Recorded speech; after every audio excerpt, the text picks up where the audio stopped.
सो hello lovelies, welcome और welcome back to my channel. So doctor Slump के episode 10 की शुरुआत में जियोंग देख पाता है कि हान भी सर्जरी रूम में मौजूद है। इसके बाद जियोंग सर्जरी करना शुरू कर देता है, जहां पर इवन इस दौरान भी जो है पेशेंट की ब्लीडिंग होना शुरू हो जाती है, जिसे देखकर जियोंग एक बार फिर से घबरा जाता है और उसे एक बार फिर से मुश्किल होने लगती है सर्जरी करने में। लेकिन उस टाइम पर हान भी वहाँ पर मौजूद थी, जिसके चलते हान ने सिचुएशन को आराम से संभाल लेती है और देखते ही देखते फाइनली जियोंग ये सर्जरी कंप्लीट कर लेता है। इसके बाद सर्जरी रूम से बाहर निकल जियोंग सबसे पहले दायोंग के पास जाता है और उससे पूछने लगता है कि हान मेरे साथ क्या कर रही थी। जिसके बाद हमें फ्लैशबैक में दिखाया जाता है कि हान दायोंग से मिलने के लिए गई हुई थी जियोंग की कंडीशन के बारे में पूछने के लिए, और इसके साथ साथ हान को काफी फिक्र हो रही थी जियोंग की, जिसके चलते हान दायोंग से कहती है कि क्या मैं भी जियोंग के साथ सर्जरी रूम में जा सकती हूँ। जिसके बाद दायोंग भी हान को बिना कुछ सोचे समझे इस चीज की परमिशन दे देता है और यही मेन रीजन था कि क्यों हान जियोंग के साथ सर्जरी रूम में मौजूद थी। वेल, जियोंग को तो सब कुछ पता लग गया था कि हान उसकी फिक्र करती है और इसी रीजन की वजह से वो उसके साथ सर्जरी रूम में मौजूद थी। पर जियोंग किसी भी कीमत पर हान की हेल्प नहीं ले सकता था, जिसके चलते जियोंग दायोंग से कहने लगता है कि मेरी कंडीशन काफी ज्यादा खराब है और अभी इसी रीजन की वजह से मैं सर्जरी करने के लिए तैयार नहीं हूँ। मुझे ब्लड देखते ही काफी अजीब फील होने लगता है, जिसके चलते मैं अभी कुछ टाइम तक किसी की सर्जरी नहीं कर सकता। वेल, हान जियोंग की सारी बात सुन चुकी थी, जिसके चलते हान तुरंत ही वहाँ पर आकर जियोंग से कहने लगती है तुम सर्जरी करने के लिए पूरे तैयार हो, तुम्हें ऐसे गिव अप नहीं करना चाहिए, मुझे मालूम है कि तुम सब कुछ अच्छे से कर लोगे। जिस पर जियोंग भी हान से क्लियरली कह देता है कि नहीं, मैं अभी तैयार नहीं हूँ सर्जरी करने के लिए और इसके साथ साथ जो है मैं तुम्हारी हेल्प बिल्कुल नहीं लेना चाहता।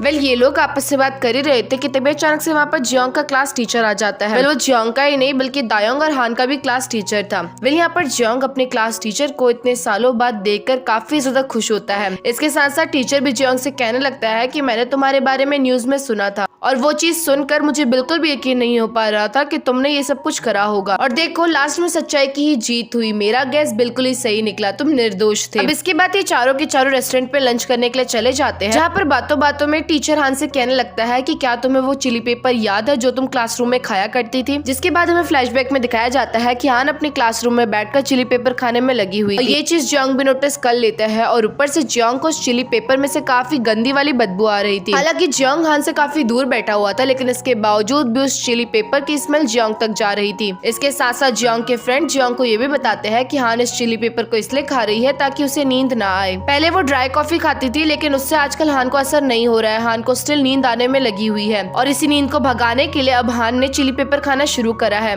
वेल, अब इसके थोड़ी देर बाद जब जियोंग दूसरी क्लास की तरफ जा रहा था कि तभी अचानक से जियोंग नोटिस कर पाता है कि हान के पेट में काफी तेज दर्द होने में लगा हुआ है और इवन हान की तबीयत इतनी ज्यादा बिगड़ चुकी थी, जिसके चलते हान को डॉक्टर के पास जाना भी पड़ता है। और ये सब कुछ इसलिए हो रहा था क्योंकि हान ने चिली पेपर खाया था, इसी रीजन की वजह से हान की तबीयत बिगड़ गई थी। और ये सारा का सारा नजारा जियोंग भी नोटिस कर चुका था। जियोंग को मालूम पड़ गया था कि हान जिस चिली पेपर को खाने में लगी हुई है वो उसके शरीर को नुकसान कर रहा है, और इसी रीजन की वजह से जब अगली बार हान को नींद आने में लगी हुई थी और उस नींद को भगाने के लिए जैसे ही हान चिली पेपर खाना शुरू करती है कि तभी अचानक से वहाँ पर जियोंग पहुंचकर हान से उसका टिफिन छीन लेता है। जियोंग हान को बताने लगता है कि कुछ टाइम पहले मैंने भी चिली पेपर खाया था और उस रीजन की वजह से मेरी तबीयत काफी ज्यादा बिगड़ गई और इवन टीचर ने मुझे इस चीज के लिए काफी ज्यादा डांटा, और इस हादसे की वजह से टीचर ने अनाउंस किया है कि कोई भी नेक्स्ट टाइम से चिली पेपर नहीं खाएगा। इसके बाद सीन वापस से प्रेजेंट में आता है, जहाँ पर दायोंग ये पूरी की पूरी स्टोरी सुनकर हान से कहने लगता है कि तुम बचपन में अपनी पढ़ाई को लेकर कुछ ज्यादा ही स्ट्रिक्ट थी। पर वहीं पे हम देख पाते हैं हान और जियोंग को, जिनका ध्यान तो बातों में बिल्कुल भी नहीं था, वो दोनों आपस में लड़ने में लगे हुए थे अंडे के ऊपर। अब ये चारों लंच करने के बाद अपने अपने काम के लिए निकल जाते हैं, जहाँ पर जियोंग देख पाता है कि हान स्टिल हॉस्पिटल की तरफ जा रही है,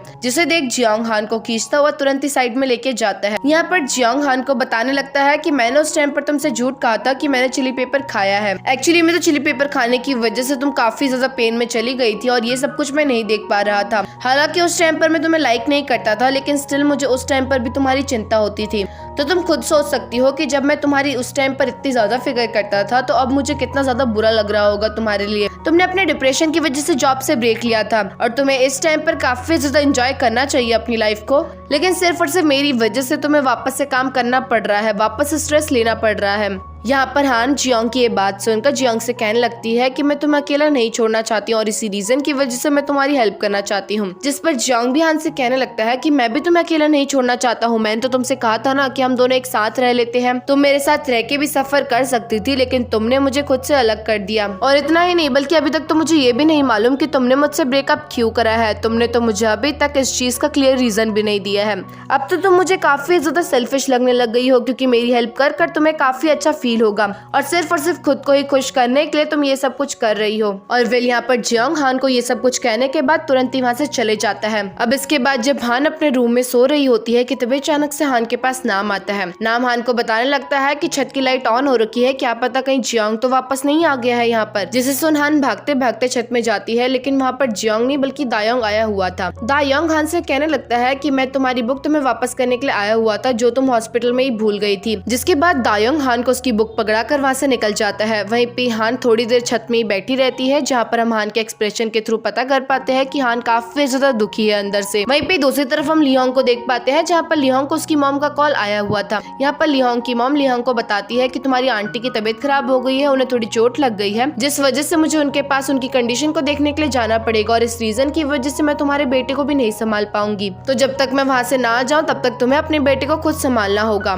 जिसके बाद नेक्स्ट मॉर्निंग लिहोंग अपने बेटे को लेकर अपने क्लिनिक पहुंच जाती है। इसके साथ साथ लिहोंग अपनी फ्रेंड को कॉल मिला रही होती है ताकि लिहोंग की फ्रेंड जो है उसके बेटे का ध्यान रख सके। लेकिन अपनी फ्रेंड को काफी बार कॉल मिलाने के बावजूद भी लिहोंग की फ्रेंड तो लिहोंग का कॉल पिक नहीं करती कि तभी अचानक से लिहोंग के पास दायोंग आ जाता है, जहाँ पर दायोंग भी लिहोंग को इतनी मुसीबत में देखकर लिहोंग से कहने लगता है कि क्या मैं तुम्हारी हेल्प कर सकता हूँ। मेरी भी एक छोटी सी बेटी है और मुझे जो है बच्चों के साथ खेलना काफी अच्छा लगता है, जिसके चलते अगर तुम परमिशन दोगी तो मैं तुम्हारे बेटे को संभाल सकता हूँ। और वेल दायोंग की ये बात सुनकर लिहोंग काफी खुश हो जाती है और इसी खुशी खुशी के चक्कर में दायोंग से आई लव यू भी कह देती है। पर थोड़ी देर बाद लिहोंग अपने वर्ड को करेक्ट करते हुए कहने लगती है कि मेरा मतलब था थैंक यू। मुझे अभी काफी ज्यादा जरूरत थी कि कोई पर्सन मेरे बेटे को संभाले और इस टाइम पर तुम आ गए मेरी इतनी बड़ी हेल्प करने के लिए। अब इसके बाद दायोंग लिहोंग के बेटे को अपने क्लिनिक में लेके जाता है और उससे काफी सारी बात करता है। इसके साथ साथ लिहोंग का बेटा कुछ ही देर में दायोंग की नकल भी उतारने लगता है, जहाँ पर लिहोंग के बेटे को खुद की इस तरह से नकल उतारता देख दायोंग को काफी गुस्सा आता है और तुरंत ही जो है दायोंग बातों बातों में काफी हैवी वर्ड कह देता है और वो वर्ड इतना ज्यादा हैवी था जिसके चलते लिहोंग वो वर्ड तो बोल ही नहीं पाता,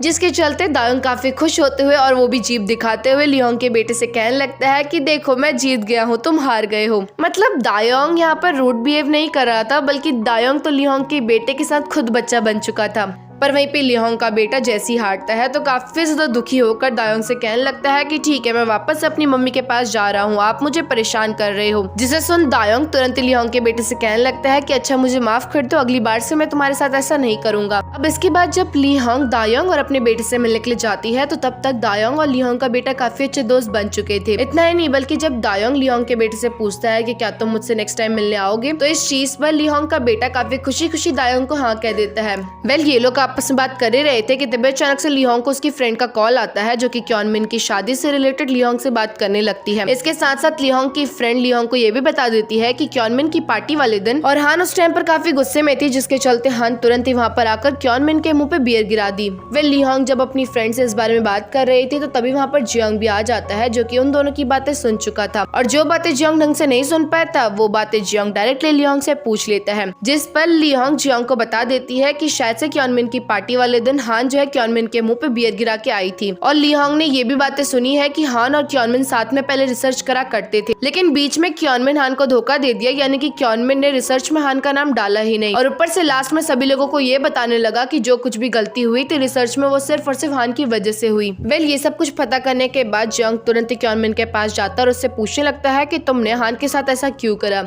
जिस पर क्योनमिन जियोंग से कहता है कि क्या हान ने तुम्हें भी इस बारे में बता दिया। हान एक नंबर की झूठी है, हम दोनों ही प्रोफेसर बनना चाहते थे और एक तरह से हम कॉम्पिटिटर थे, लेकिन ऑफ कोर्स हान मेरे से ज्यादा समझदार नहीं थे, जिसके चलते वो प्रोफेसर नहीं बन पाई और मैं समझदार था जिसके चलते मैं प्रोफेसर बन गया और इस चीज के जलन की वजह से हान ने लास्ट में जो है मेरा नाम बदनाम कर दिया, सभी लोगों को ये बता दिया कि मेरी वजह से वो प्रोफेसर नहीं बन पाई। क्योनमिन आगे कहने लगता है कि तुम्हें हान पे इस तरह से विश्वास नहीं करना चाहिए, मैंने तो तुमसे पहले ही कहा था कि तुम्हें हान से दूर रहना चाहिए, वो एक नंबर की यूजलेस है। और वेल अब जियोंग हान की इतनी ज्यादा बुराई क्योनमिन के मुंह से नहीं सुन पाता, जिसके चलते जियोंग तुरंत ही क्योनमिन को काफी ज्यादा मारने लग जाता है। पर कुछ ही देर में वहाँ पर हॉस्पिटल के स्टाफ आकर जियोंग और क्योनमिन को अलग करते हुए उनकी लड़ाई को रोकते हैं। वेल अब नेक्स्ट सीन में हान लंच करते टाइम अपनी मॉम से कहती है कि मुझे मालूम है आप मुझे ठीक करने के लिए काफी ज्यादा एफर्ट्स करने में लगी हुई हो, और अब मैं आपसे प्रॉमिस करती हूँ कि आज के बाद मैं अपनी सेहत का पूरा ध्यान रखूंगी और जल्द से जल्द कोशिश करूंगी खुद को ठीक करने की। जहाँ पर नाम हान की ये बात सुनकर हान से कहने लगता है कि तुम काफी ज्यादा मैच्योर वाली बातें करने लग गई हो। जिसके बाद हान छत में जाकर जियोंग को तुरंत ही कॉल मिलाती है और जियोंग से कहने लगती है कि मुझे तुमसे कुछ बात करनी है, क्या तुम मुझसे मिल सकते हो। जिसके जवाब में जियोंग हान से कहने लगता है कि मैं ऑलरेडी यहाँ पर आया हुआ हूँ, मुझे भी तुमसे कुछ बात करनी है। जिसके बाद जैसे ही हान पीछे की तरफ मुड़ती है तो वहाँ पर ऑलरेडी जियोंग मौजूद होता है। हान यहाँ पर जियोंग के पास तुरंत ही जाकर सरप्राइज्ड होते हुए जियोंग से कहने लगती है कि तुम यहाँ पर क्या कर रहे हो, तुम्हें तो अभी क्लिनिक में होना चाहिए था ना।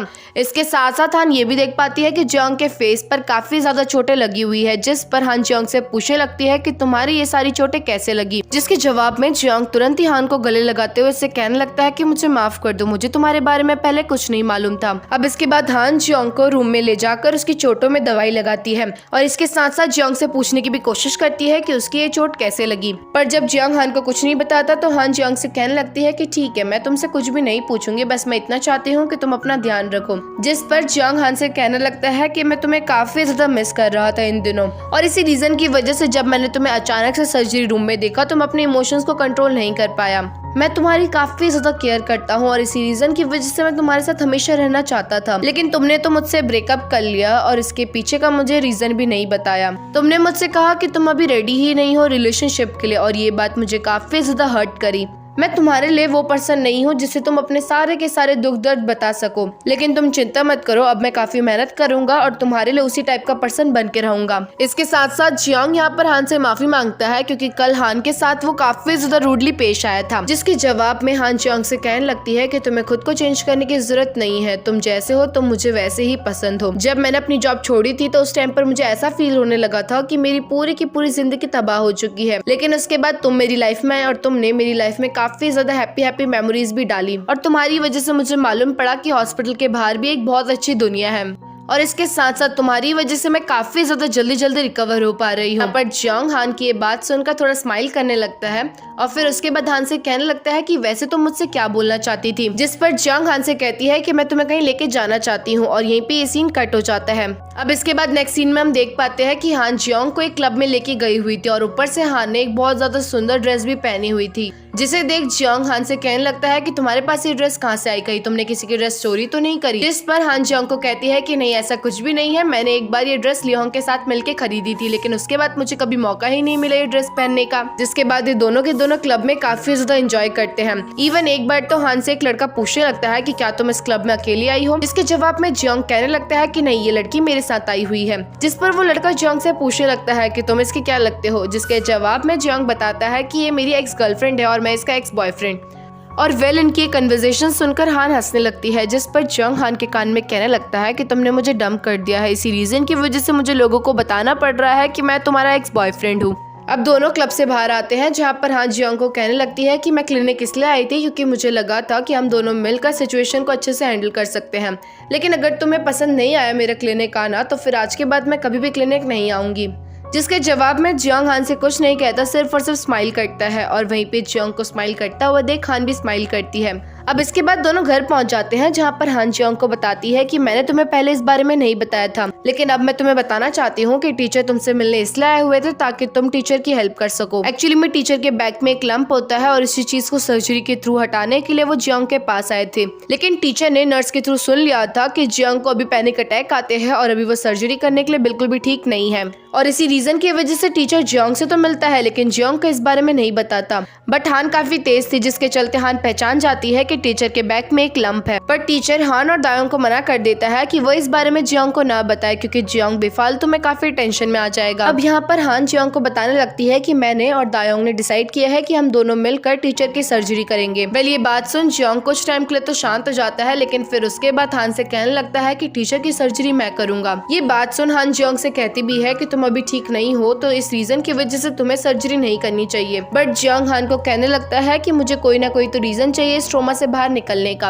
और आज नहीं तो कल मुझे कैसे भी करके इस ट्रोमा से बाहर निकलना ही होगा, और ये चीज मेरे लिए काफी ज्यादा सही रहेगी। मैं टीचर की सर्जरी करके रहूंगा, और क्या तुम मेरी इस चीज में मदद करोगी? जिसके जवाब में हान जियोंग से कहती है कि हाँ, मैं तुम्हारी हेल्प करने के लिए तैयार हूँ। वेल, अब नेक्स्ट सीन में हान और जियोंग टीचर की सर्जरी कर रहे थे, और जियोंग अब अपने काम को लेकर इतना ज्यादा डेडिकेटेड हो चुका था, जिसके चलते जियोंग आराम से सक्सेसफुली टीचर की सर्जरी कर लेता है। जिसके बाद सभी स्टाफ साथ में मिलकर पार्टी करते हैं, क्योंकि धीरे धीरे करके अब जियोंग अपने ट्रोमा से बाहर निकलते जा रहा है। इसके साथ साथ पार्टी के दौरान हान को लियोंग का कॉल आता है, जिसे पिक करने के लिए हान तुरंत ही बाहर चली जाती है। जहाँ पर हान लियोंग से कॉल पे बात कर रही थी कि तभी अचानक से लियोंग पीछे से हान को जोरदार किक मारती है। लियोंग यहाँ पर हान के पास आकर उससे कहने लगती है कि मैं तुम्हारी बेस्ट फ्रेंड हूँ, इसके बावजूद भी तुमने मुझे कुछ क्यों नहीं बताया? तुम जियोंग की हेल्प कर रही हो और इस बारे में तुमने मुझे कुछ नहीं बताया। ऊपर से क्योनमिन ने तुम्हारे साथ इतना बुरा करा, अगली बार अगर मुझे क्योनमिन दिखेगा ना तो मैं उसे काफी ज्यादा मारूंगी। लेकिन मैं काफी ज्यादा खुश हूँ कि जियोंग उसके पास जाकर उसकी काफी अच्छे से पिटाई करके आया है। और वेल, ये बात सुनकर हान काफी ज्यादा शॉक्ड हो जाती है। हान को मालूम पड़ जाता है कि जियोंग और क्योनमिन की काफी बुरी वाली लड़ाई हुई है। जिसके बाद जब हान वापस से पार्टी में जाती है तो यहाँ पर जियोंग हान को मैसेज करके पूछने लगता है कि तुम अभी कहाँ पर गई थी? जिसके जवाब में हान जियोंग को कहती है कि मैं अभी लियोंग से बाहर मिलने के लिए गई हुई थी। इसके साथ साथ हान जियोंग से ये भी पूछती है कि जितना उसने तुम्हें मारा है तुमने उससे ज्यादा उसे मारा है ना? जिसके जवाब में जियोंग काफी तेज हंसते हुए हाँ कहता है। अब इसके बाद ये सभी साथ में मिलकर गेम खेलने लगते हैं, जहाँ पर पेपर में जो कुछ भी लिखा होगा इस चीज का जवाब उन्हें देना होगा। जहाँ पर सबसे पहले बारी आती है हान की, जहाँ पर हान के नोट में लिखा होता है कि क्या उसका करंट में अभी कोई बॉयफ्रेंड है, जिसके जवाब में हान मना करती है। जिसके बाद जियोंग की बारी आती है, जहाँ पर जियोंग के नोट में लिखा हुआ था कि लास्ट टाइम उसने कब किस करा, जिस पर जियोंग सभी को बताने लगता है कि मुझे खुद नहीं मालूम कि लास्ट टाइम मैंने कब किस किया था, वो बात तो काफी ज्यादा पुरानी हो चुकी है। वेल, अब पार्टी खत्म होने के बाद जब हान और जियोंग साथ में घर जा रहे थे तो उस टाइम पर हान जियोंग से पूछने लगती है कि क्या तुम नहीं जानना चाहते कि मैंने जॉब क्यों छोड़ी? जिसके जवाब में जियोंग हान से कहता है कि नहीं, पहले तो मैं जानना चाहता था लेकिन अब मैं बिल्कुल भी इस बारे में नहीं जानना चाहता, और ऊपर से जिस तरह से तुमने मुझसे पूछा कि मैंने उसकी ज्यादा पिटाई करी है ना, इसके चलते तुम्हें काफी अच्छे से मालूम पड़ गया होगा कि मेरा और क्योनमिन का आमना सामना हुआ था। जिसे सुन हान जियोंग से माफी मांगने लगती है और कहती है कि मुझे तुम्हें इस बारे में पहले ही बता देना चाहिए था। जिस पर जियोंग हान से कहता है कि नहीं, तुम्हें माफी मांगने की जरूरत नहीं है, माफी तो मुझे तुमसे मांगनी चाहिए। जिसके बाद जियोंग अब हान से कहने लगता है कि तुमने अंदर झूठ क्यों कहा कि तुम्हारा कोई बॉयफ्रेंड नहीं है अभी? जिस पर हान भी जियोंग से कहने लगती है कि तुमने भी तो झूठ कहा ना अंदर कि तुमने 10 साल पहले किस की थी। जिसके बाद हमें फ्लैशबैक में दिखाया जाता है कि जब हान जियोंग की दवाई लगाने में लगी हुई थी, ठीक उसी टाइम पर जियोंग हान को किस करता है, और ठीक हम प्रेजेंट पे भी देख पाते हैं जहाँ पर जियोंग हान को किस करने में लगा हुआ था। यहाँ पर जियोंग हान से कहने लगता है कि अब तुम किसी से भी झूठ मत बोलना कि तुम्हारा कोई बॉयफ्रेंड नहीं है। जिस पर हान जियोंग से कहती है कि मैं क्यों किसी से झूठ बोलूंगी, तुम हो ना मेरे बॉयफ्रेंड। जिस पर जियोंग हान से कहने लगता है कि ठीक है, फिर आज के बाद कभी भी तुम अपने वर्ड से पीछे मत हटना। जिस पर हान भी जियोंग से कहती है कि ठीक है, मैं तुम्हारी बात मानूंगी, लेकिन अगली बार से तुम भी ज्यादा चोट मत खाना। जिसके बाद ये दोनों के दोनों एक दूसरे को कस के हग करते हैं, और इसी के साथ हमारे एपिसोड 10 का यहीं पे एंड होता है। नेक्स्ट एपिसोड बहुत जल्दी अपलोड हो जाएगा, तो वीडियो पसंद आए तो वीडियो को लाइक और चैनल को सब्सक्राइब करना मत भूलना। तब तक ले बाय।